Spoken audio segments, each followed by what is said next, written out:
Goeiedag vriende, kan jy glo op 1 Januarie hierdie jaar 2026 het meer as 5000 mense saam met ons begin lees deur 'n oomblik in die woord, ons 1 jaar Bybel.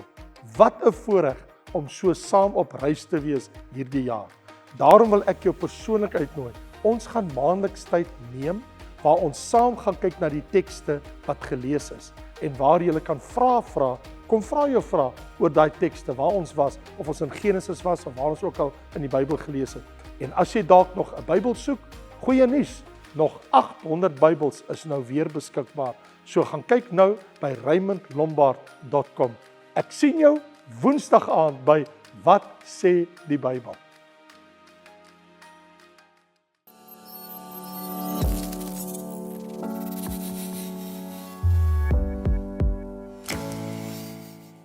So vriende, ons is tans besig met 'n reeks in die boek Jesegiel, reg? En so ek gaan vanaand Jesegiel 8, 9, 10, 11, al 4 hoofstukke gaan ek saam met jou behandel. So kom ons lees saam, net die eerste, dank die Vader, 9 verse. Jesegiel hoofstuk 8, vers 1 tot 9. Kom ons lees dit saam.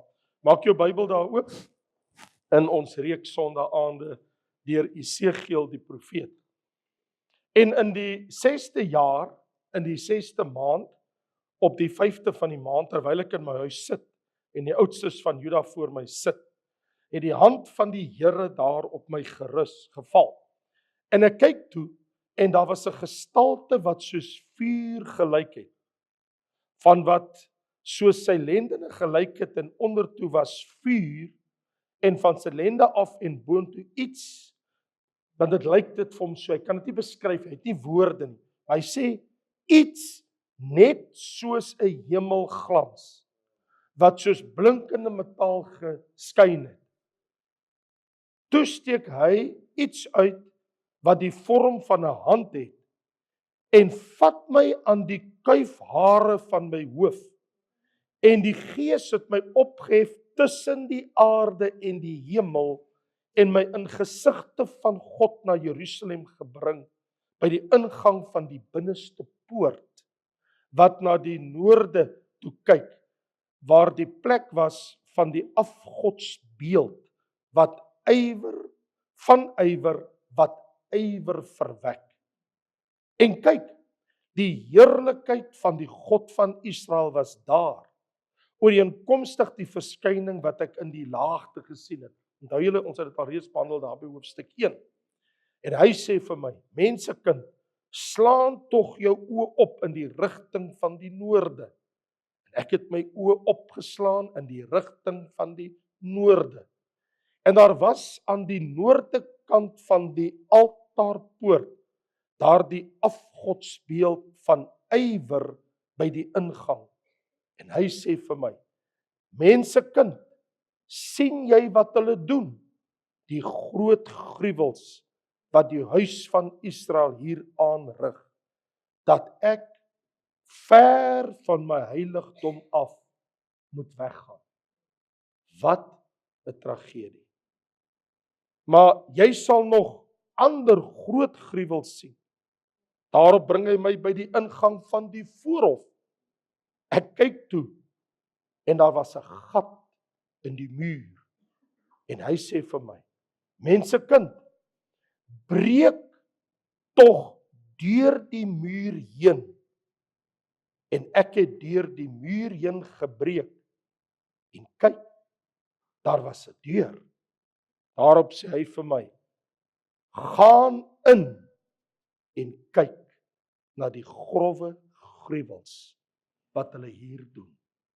Tot sover. Vader, dankie dat ons U kan vertrou, dat ook uit hierdie woord wat U vir die profeet Jesegiel gegee het vir die volk Israel, dat ook hierdie woord vir ons tot seën sal strek vanaand. Ons bid dit in Jesus naam. Amen. So die heerlikheid van die Here sê, moet ek nou ver van my heiligdom weggaan. Julle het nie vir my plek nie. Ek sal moet weggaan. Daai onheilspellende woorde, dat ek ver van my heiligdom af moet weggaan. Dat julle die oorsaak is, Israel, dat ek moet my geliefde stad verlaat. Ek moet pad gee. Ek moet uit my heiligdom uit. Ek moet uit die stadspoorte uit. Ek moet weg van die Olyfberg af. Ek moet my heerlikheid onttrek. Die heerlikheid van die Here het vertrek. Sien ons in die volgende paar hoofstukke. Weggetrek. En dit is seker vir my, en ek sidder altyd wanneer ek by hierdie 4 hoofstukke kom, want dit is vir my van die mees aangrypendste 4 hoofstukke in die Ou Testament. Want dit het te doen met die heerlikheid van die Jahwe, Here God van Israel, wat weens wat hulle gedoen het en mee besig is en doen. Hy nie ruimte het, hulle het nie vir hom plek nie. Want jy sien, God sal nie met sonde saamlewe nie. Dit sal hy nooit doen nie. Kyk, die Here gee nie een van ons reg om in sonde te lewe nie. Nie een van ons het die reg. Maak nie saak wie jy is, maak saak wat jou posisie is. Die Here duld dit nie. Nie eers by sy eie volkie, nie eers by sy tempel, nie eers by die priesters in sy tempel. Niemand het 'n carte blanche om in sonde te lewe nie. Nie by die Here nie, nie by die heilige van Israel. En so die Here sê, moet ek nou ver van my heiligdom weggaan weens julle gruwels. Die heidense volke, hulle het hulle tempels gehad, hulle het hulle priesters, hulle het hulle offers nog altyd gehad, hulle het hulle eie wette gehad, maar Israel was die enigste volk wat die Shekinah heerlikheid van God gehad het. Hulle kan hê wat hulle wil, alle heidense volke op aarde, maar die enigste volk waar God gewoon het, was onder die volk Israel. En ek bedoel, Romeine 9 verduidelik Paulus vir ons so mooi, dat Israel hierdie wonderlike voorreg gehad het in vers 4 en 5. Hy sê, behoort aan die Israeliete dan in die aanneming tot kinders, die heerlikheid, die verbonde, die wetgewing, die erediens, die belofte, die vaders, aan wie die Christus na die vlees behoort, God lofwaardig oor alles. Hy sê, hulle het al hierdie voorregte gehad, wat geen ander volk op aarde gehad het. Want net hulle het Jahwe in hulle midde gehad. So in die Ou Testament sien ons vir die eerste keer toe Moses hulle by die berg Sinai die heerlikheid van die Here sien neerdaal het op die Sinai gebergte. En hulle toe die ark gebou het en die tabernakel, toe trek die Shekinah heerlikheid daarin, in die allerheiligste. So nie net op die berg nie, maar ook in die tabernakel het hulle die heerlikheid van God aanskou. En later toe Salomo sien ons in 1 Konings 8 die tempel ingewy het, toe trek die Shekinah heerlikheid in die heerlike tempel in die allerheiligste van die tempel. Maar jare daarna, dis nou al meer as 400 jaar, vanaf die Shekinah heerlikheid in die heiligdom ingetrek het van die tempel in Jerusalem, meer as 400 jaar later, toe sê die Here, moet ek nou weggaan van my heiligdom weens wat julle doen? En Esegiel hoor by die Here, want onthou, hy sit by die vlaktes van Babel. Daniël is net die ander kant om in die hof van Babel by Nebukadneser. Hy sit by die vlaktes by die Kebar-rivier, net so dis kan Daniël. En hulle ken mekaar en weet van mekaar. Maar Jeremia, hy's in die stad. Die tempel is nog daar, maar Daniël en Esegiel, hulle sit in Babel. Tempel is nog daar, en die Here kom in die gees en hy gryp hom in die kuif van sy voorhoof. En hier sê, Esegiel, kom ek gaan wys jy wat gaan aan in Jerusalem. En hy kry 'n gratis rit Jerusalem toe. En die Here neem hom soontoe. En jy het nou net gesien wat het gebeur. Die Here sê vir hom, gaan by die muur deur die gat en dan kom jy by die deur en dan stap jy en dan kyk jy wat gaan aan in my huis. Jy sien, sonder die teenwoordigheid van die Here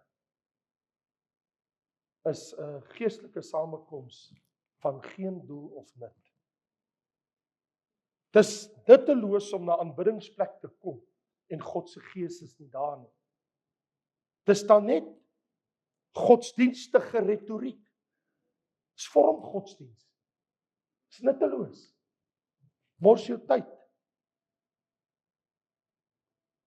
Want die mense van God, die kinders van die Here, word geïdentifiseer juis deur God se teenwoordigheid. En as sy teenwoordigheid nie daar is nie, dan wil ek nie daar wees nie. Dit wil ons dan maak. En hier in hierdie 4 hoofstukke, 8, 9, 10 en 11 van Esegiel, is daar, dis merkwaardig, die gesig, maar daar's 3 tragiese gebeurtenisse wat uitgespeel. En ek gaan dit vir jou wys. In 'n paar minute wil ek jou aandag vestig op die 3 tragiese gebeurtenisse. Die een was die tempel wat deur die Jode, die Joodse priesters ontheilig was.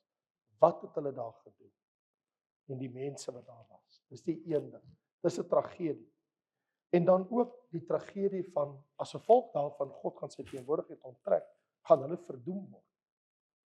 En die derde tragedie is, die mense wat moes lyding gee, die leiers, hulle is mislei. Hulle is van die pad af. Hulle is in 'n dwaal. Hulle is bedrieg. So die eerste tragedie wat ons hier aangryp by hierdie gedeelte by hoofstuk 8 is die ontheiliging van God se tempel, waar die Here se heerlikheid moes wees. Want onthou, die Here het sy heerlikheid geopenbaar en nou neem hy vir hom soontoe om te gaan kyk. Wat my aangryp is dat toe die Gees Esegiel uit Babel uitneem by die Kebar rivier en die Here neem hom na Jerusalem toe om te gaan kyk. Die eerste ding wat Esegiel gesien het in die tempel was afgode, vers 10. Ek gaan toe in en ek kyk en daar was allerhande afbeeldinge van afskuwelike, kruipende, 4-voetige diere. Sien jy hierdie beelde in die tempel? En allerhande drekgode van die huis van Israel wat al rondom op die muur uitgesny was, binne in die tempel. Hierdie afgodsbeelde wat hulle uitgekrap het. En dit gryp hom aan. Want wat werkwaardig is dat die heerlikheid van God teenwoordig was in die tempel ten spyte van die afgode wat daar was. Dis eintlik baie merkwaardig. Want op daai stadium was die heerlikheid van God nog in die allerheiligste. Toe hy by die eerste deur ingaan, toe sien hy hierdie afgodsbeelde. Maar die heerlikheid van die Here gaan hy onttrek. Want God, sonder God se teenwoordigheid, sal die tempel mas wees soos enige ander gebou. Jesus sê, waar 2 of 3 in my naam vergader, is in die midde. As Jesus in ons midde is, nie, wat se byeenkoms is dit? Wat het Esegiel gesien? Hy sien die ontheiliging. En soos wat hy dieper instap, die tweede ding wat hy sien, vers 11, en 70 manne uit die oudstes van die huis van Israel, van die leiers, het daar voorgestaan, voor hierdie beelde. En weet wat sien hy? Hy herken, want onthou, hy kom van daar af, Esegiel was 'n priester. Onthou, Esegiel was nie 'n profeet nie, hy kom in die priesterlike stam van Aaron. Hy was opgelei om priester te word. Dit sou sy werk gewees het. Hy's geskool in die wet. Dis wie hy is. En hy sê, en ek sien Jasanja, die seun van Safan, onder hulle. Een van die leier, priesters. Hy herken homself. En tot sy stomme verbasing, hier is hy deel van hierdie goddelose spul. En elkeen het sy wierookpan in sy hand gehad, en die geur van die wolk van reukplek het opgaan. So hulle is besig om lieflike wierookgeuroffers vir die afgode wat hulle uitgekrap het op die muur, om hulle te aanbid, voor hulle te buig en vir hulle offerrook te laat opgaan. Hoe ver kan jy van die Here afdwaal as jou hart eers op 'n verkeerde pad is? Dis nie al nie. Die Here sê vir hom, jy gesien wat doen hulle, die oudstes? Die Here sê, dis nie al nie. Hy sê, kom ek wys jou die ander gruwels. Hy sê, kom ek wys jou nog groot gruwels. En hy bring my na die noordelike ingang van die poort, vers 14. En daar is vroue wat Tamus beween, die fertiliteitsgod. Hou hulle besig met gode, die vrouens. Die Here sê, dis nie al nie. Kom ek neem jou uit die binneste voorhof van my huis. Kom ek stap in, dieper. Hy sê toe ek dieper instap, kom ek af by die ingang van die tempel, tussen die voorportaal en die altaar. So hy's nou al in die heiligdom, nog nie die allerheiligste nie. Hy's nou in die heiligdom, hy's in, hy's binnekant, hy's deur die voorhof, hy's deur alles. Nou sê in die heiligdom, hy sê daar by die altaar, sien ek 25 man met hulle rug na die tempel gekeer en hulle gesig na die ooste toe. En hulle het voor die son neergebuig na die ooste. Son God aanbidding in die huis van die Here. Want hulle rug na God. Die feit dat hy daai 25 man daar gesien het, sê vir my, broer, dit was heel waarskynlik priesters, want wat maak hulle daar? Net priesters is daar toegelaat, so diep in die heiligdom. Was priesters, God se mense. Mense wat moet offers bring en voor die Here gaan staan vir die mense. Aanbidding van hemelliggame. Het jy vergeet wat staan in Deuteronomium hoofstuk 17 waar die Here in vers 2 sê, as jy by jou in jou poorte in jou land iemand sal vind, 'n man of 'n vrou wat ander gode dien en voor hulle neerbuig voor die son of die maan of die hele leer van die hemel, en dit word vir jou vertel en jy ondersoek dit, moet jy vir hulle stenig. Hulle moet sterf. Hierdie mense aanbid die skepping in plaas van die skepper God. Hoe kan jy jouself verlaag na humanisme, panteïsme, waar jy die skepping aanbid en nie die lewende God? Dit was 'n tragedie wat hy aanskou het. Die Here neem hom na 'n tweede tragedie toe. Die Here sê vir hom, kyk na hierdie mense. Kyk 'n bietjie. Die Here sê, weet jy wat? Ek gaan hulle doodmaak. Ek gaan hulle almal vernietig. Hy sê maar,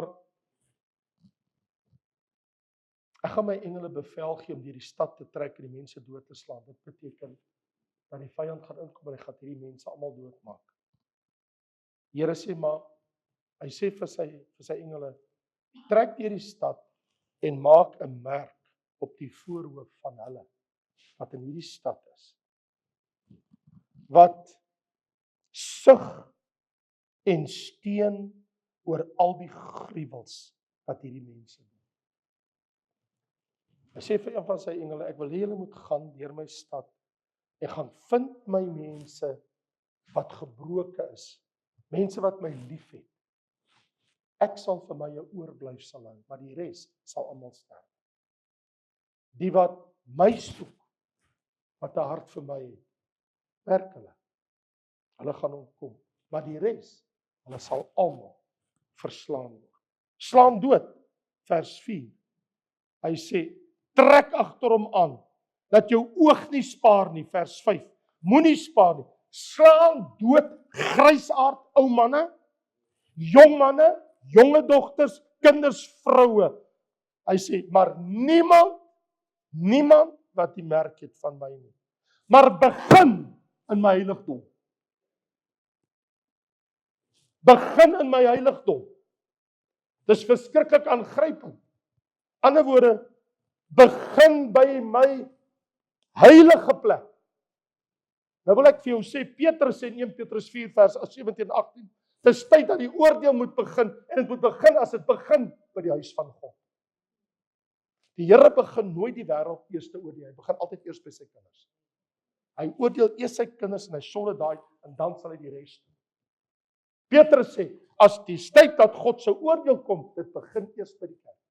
Dit begin eers by sy mense, begin eers by sy volk. En dan sal hy by die mense kom van die volk. Ek en jy het 'n merk. Ek weet nie of jy dit kan sien nie. Jy sal nie die merk op my voorhoof nou kan sien. Maar ons is almal gemerk deur die Gees.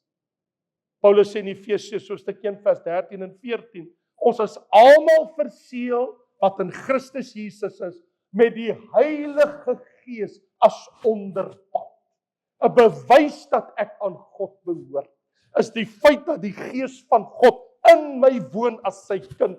En as die Gees van God in jou woon, het jy die merk van God in jou lewe. En jy behoort aan die Here. En die oordeel kan nie oor jou kom. Paulus sê, in onderpand is dit 'n deposito. So dit beteken, die Here het binne in jou 'n deposito geplaas. Jy is myne.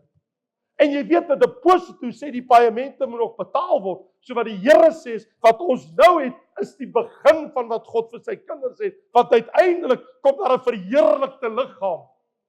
Dan is alles betaal. Die Here is nog lank nie met ons klaar nie. Hy het pas begin met sy kinders as jy die Heilige Gees ontvang het. Dis maar net die deposito van wat God in ons lewe wil doen. Wat aangrypend is, soos wat hy daar gekyk het waar hulle is toe hy deur die deur gestap het. Jy weet, wat my aangryp is die tydperk in wêreldgeskiedenis wat ek en jy vandag in lewe. Want ons leef in Openbaring 3. En dit is die Laodicea kerk. En die Laodicea kerk is die lou kerk. Was jy koud of was jy tog maar warm? Maar omdat jy lou is, sal ek uit my mond uitspieg. Openbaring 3, Laodicea.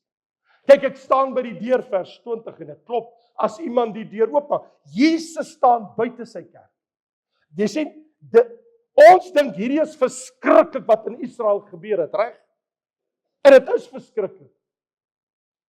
Maar ons wat in die Nuwe Testamentiese tyd leef in 'n verskriklike tyd van die kerk in die wêreld wat 'n lou kerk is. Wat die waarheid van die Bybel het, nie net 'n ou nie, maar ook 'n Nuwe Testament, wat die waarheid van Christus het, wat die Gees van God het, en tog leef mense koud en lou teenoor die Here. En ek sou sê, hoekom? Want Jesus sê in Matteus 24 in die laaste dae, omdat die ongeregtigheid op die aarde vermeerder, sonde word baie, sal die liefde van die meeste verkoel. That's the problem. Selfs in die kerk. Waar is die Shekinah heerlikheid van God in sy kerk? As dit nie in ons lewe is nie, waar is dit? As dit nie by my en jou is nie. En ons sien in vers 4 van hoofstuk 10, daar het nou 'n verdere beweging gekom, want onthou die eerste ding wat gebeur het in vers 3 van hoofstuk 9 is, hy sê, toe die Here van my die goed gewys het, toe sien hy iets wat van baie skok. Eers hoofstuk 9 vers 3. En die heerlikheid van die God van Israel het opgestyg van die gerubs waar dit op was, né, in die allerheiligste, na die drempel van die huis toe. Want onthou die Shekinah, die ark van verbond is mos in die allerheiligste. En daar's mos gerubs met hulle vlerke wat Salomo gemaak het, wat teen die mure druk met hulle aangesigte na mekaar toe gerig op die versoendeksel van die verbondsark. En die heerlikheid, die Shekinah was daar binne van God vir 400 jaar. Hy sê, en ek sien met my eie oë hoe die heerlikheid van die Here opstyg. Nou is hy by die allerheiligste. Hy sien nie in die heiligdom nie. Hy is nou by die gordyn en hy kyk daar binne. Hy sê, en ek sien die heerlikheid van die Here styg op van die gerubs af. En waar gaan dit heen? Na die drempel van die huis toe. Dit gaan nou na die drempel, na die deur toe. In hoofstuk 10 gryp dit hom. Hy sê, en toe sien ek die heerlikheid van die Here van die gerub af opstyg oor die drempel van die huis. En die huis is gevul met die wolk. En die voorhof was vol van die glans van die Here se heerlikheid. Dit het 400 jaar gelede gebeur. Toe die heerlikheid by die tempel ingekom het, het dit deur die heiligdom gegaan tot binne die allerheiligste. Nou sit uit die allerheiligste, nou sit in die heiligdom. Hy sê dit vul die heiligdom. God is aan die beweeg. En hy sê in vers 18, en die heerlikheid van die Here het van die drempel van die huis weggetrek, weg uit die tempel uit nou, en bo die gerubs gaan staan. En toe, en hierdie is werklike gerubs, hierdie is nie meer die gerubs wat hy gesien het aanvanklik in die allerheiligste. Want onthou, die gerubs is die troondraers van God, en die gerubs dra die heerlikheid van die Here. Hulle is die troondraers en die beskermers van God se heerlikheid. Hy sê, en ek sien, vers 19 van hoofstuk 10, toe die gerubs hulle vlerke ophef en voor my oë van die grond opgestyg het, toe hulle wegtrek, en die wiele gelyktydig met hulle saam, en het gaan staan by die ingang van die oostelike poort van die huis van die Here. By die oostelike poort. Terwyl die heerlikheid van die God van Israel bo oor hulle was. Hy is nou weg uit die kant van die stad, weg van die tempel, by die oospoort, by die muur. En terwyl die heerlikheid daar is, sien hy, dis nie al nie. In hoofstuk 11, hy sê in vers 22, en die gerubs het hulle vlerke opgehef met die wiele, en die heerlikheid van God was bo oor hulle. In vers 23 sê, en die heerlikheid van die Here het opgestyg uit die stad, weg, en het gaan staan op die berg, wat oos van die stad lê, die Olyfberg. Die Here is nie meer in die stad nie. Die Here is nie meer in die huise in die stad. Die Here is nie meer in die tempel nie. Die Shekinah is weg. God is nie meer daar nie. Moet ek my huis verlaat? Hy het die heiligdom verlaat. Hy het die allerheiligste verlaat. Hy het die tempel verlaat. Hy het die oospoort verlaat. Hy beskerm nie meer die stad nie. Hy is op die Olyfberg. En daarna het Jesegiel dit nie weer gesien op daai stadium. Dit laat my net wonder. Waar is die heerlikheid van die Here vanaand? Het ek en jy die heerlikheid van die Here in ons? Het ons iets van die Here by ons? Is ons alleen? Want jy sien, die oordeel van God het die volk getref, weens hulle sondes. God se heerlikheid gaan nie woon in iemand wat in sonde bly lewe nie. Jy kan nie verwag dat die heerlikheid van God moet daar onbepaald wees nie. Hoe kan die volk se leiers luister na manne soos Jasanja? Jesegiel het hom gesien, en het vir Pelatja, het hy ook daar gesien, nie net vir Joasana nie, maar hy het ook vir Pelatja, het hy ook daar gesien, die groot leiers van die priesters van die volk. Jy sien, hierdie mense het geskuil agter 'n masker van patriotisme. Ons is vir die mense, maar hulle harte was hulle nie by die Here nie. Voor die mense leef hulle skyn. Die mense dink hulle kan hulle offers bring, maar agter hulle rug, kyk waarmee is hierdie mense besig. Hulle is net opportunisme. Maar die heerlikheid van die Here het die stad verlaat.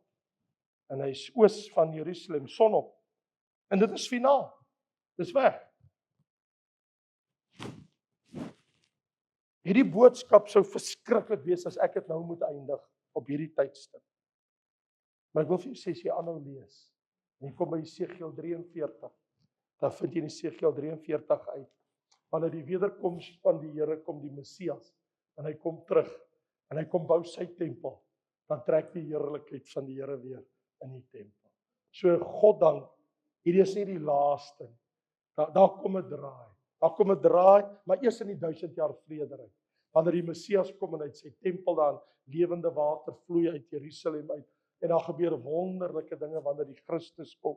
Maar dit gebeur eers in die 1000 jaar. Dit is nie nou so nie. Maar intussen, hier is Jesegiel se boodskap, vers 25, die laaste vers. Hy sê, en ek het aan die ballinge verkondig al die woorde van die Here wat hy my laat sien het. Hy sê, ek het vir hulle vertel wat ek gesien het. Al die woorde en alles wat die Here my laat sien het, ek het vir hulle alles vertel. Maar ek het ook vir jou 'n boodskap. En dit is dat Jesus Christus kom weer terug. Ek het vir jou 'n boodskap. Hy kom na die Olyfberg toe. Onthou wanneer Jesus vir sy sigbare wederkoms kom, nie vir sy kerk met die wegraping, maar vir sy sigbare wederkoms. Hy het van die Olyfberg af opgestyg en die Here Jesus kom staan met sy voete op die Olyfberg en die Olyfberg split in twee en dan vloei die water, want Jerusalem word dan verhef bo die nasies. So sy topografie begin in die lug opstyg. So die hele stad begin in die lug opstyg. En soos die stad opstyg en die Olyfberg skeer in twee, vloei daar lewende water na die Westelike See, wat beteken dit vloei in die Middellandse See en na die Dooie See, en daar sal visse wees, en daar gaan lewe wees, en mense gaan vis vang, en langs die see gaan hulle woon en by die riviere. Dit kom. So wat ek wil sê is, daai heerlikheid van die Here kom. Maar is dit nie hartseer dat die heerlikheid van die Here ontbreek by baie van sy gemeentes, by baie van sy kinders? My oproep by jou vanaand is nie koud nie, nie warm nie. En toe Madeleine en Pastor Quintus en hele groep ons lei vanaand, en ek dink die lied was so gepas, Waiting on You. Ek dink dat baie kinders van die Here die heerlikheid van die Here verloor, want hulle weet nie meer wat dit is om op die Here te wag nie. Maar dit net te besig geraak. Life is too busy. Jy weet, as jy 'n studie doen van eindtyd Bybelprofesie, ek weet ek moet sluit, maar ek is so bang dat ek laat hierdie geleentheid by my verbygaan om ek vir jou te sê, wanneer jy Lukas 17 gaan lees, en jy gaan lees Matteus 24, sal jy iets ontdek. Ek moet dit vir jou sê. Wat jy sal ontdek is die volgende. Van die eindtyd perikoop. Dis nou die tyd wat ons in lewe. Die Here sê, hulle het gekoop en verkoop, gebou en geplant. Hulle het geoes, hulle het getrou en in die huwelik uitgegee. Nou, wat is verkeerd daarmee? Om te trou en te plant en te oes. Wat is verkeerd daarmee? Om te bou, om by mekaar te maak. Dit is wat ons doen. Dit is ons lewe. Die probleem is, daar's niks fout daarmee om dit te doen nie. Die probleem is, wanneer jy dit sonder die Here doen. Wanneer God nie in ag geneem word. Toe sê hy, dink aan die vrou van Lot. Want haar hart was by die goed. Hoekom het sy omgedraai? Toe hy praat oor al hierdie goedes. Dis soos hierdie mense, hulle is met die afgode besig, hulle is met sonde besig en met wêreldse goed besig en met dinge wat God nie behaag nie. They weren't waiting on God. As jy nie op die Here wag nie, sal jy later agterkom, jy hoor nie meer die stem van die Here.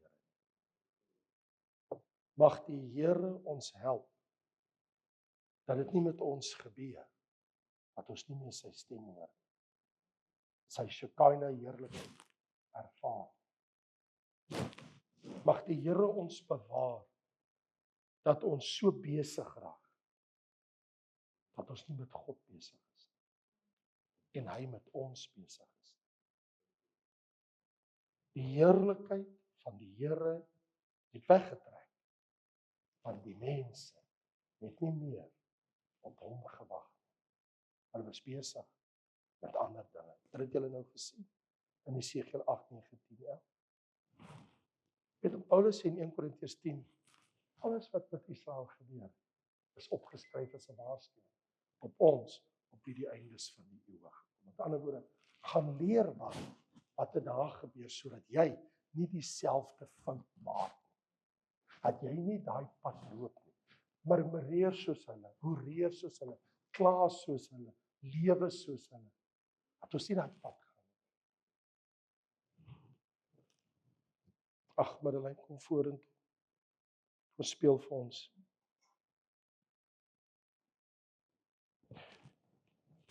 Ek moet vir jou sê dat ten slotte wat my troos is Sagaria 14. Ek sal al die nasies versamel om oorlog te voer teen Jerusalem. Die stad sal ingeneem word. Ja, die huise word geplunder en die vroue word onteer en die helfte van die stad gaan in ballingskap. Die Here sal uittrek in die stryd die dag wanneer hy kom. Oorlog met die nasie. Sy voete sal op jou lyfberg staan. Jerusalem aan die ooste kant, dit sal middeldeur gesplit word van oos na wes en die een helfte van die berg sal wegwyk na die noorde en die ander helfte na die suide. En dan sê vers 8. En in die dag sal daar lewende waters uit Jerusalem uitvloei. Die een helfte daarvan na die oostelike, die Dooie See, en die ander helfte na die westelike see, die Middellandse See. Somer en winter sal dit so wees. En die Here sal koning wees oor die hele aarde. En in die dag sal die Here een wees en sy naam sal een wees.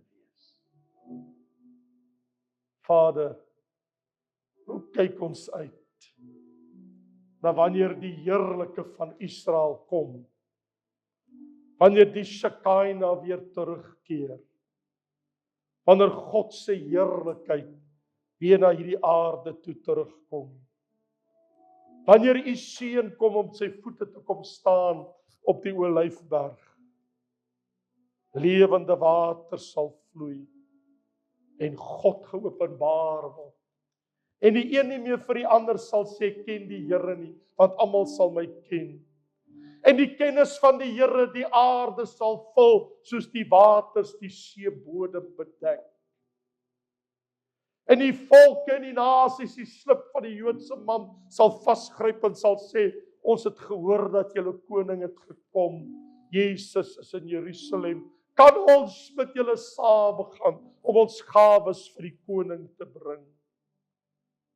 En hulle sal trek van die ooste en die weste, en die noorde en die suide oor die hele aarde, om hulle heerlikheid na Jerusalem te bring, die hoë en verhewe stad, die stad van die groot koning.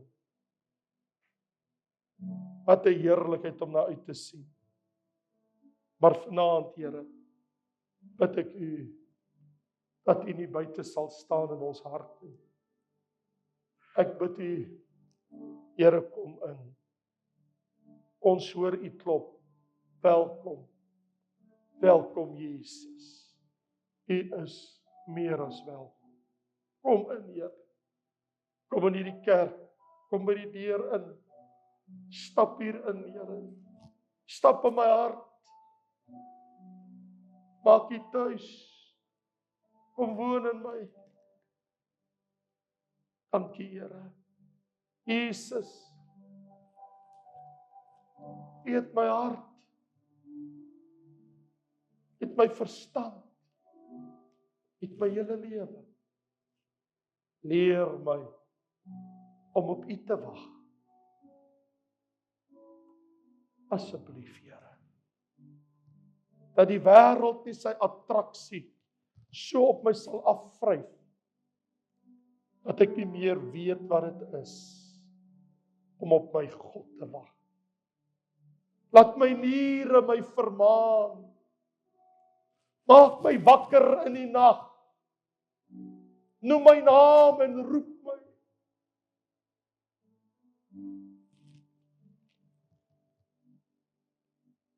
Leer my wat dit is om op u te wag, sodat ek u heerlikheid kan ervaar. Dankie, Here, vir u Gees in ons binneste. In Jesus naam. Amen.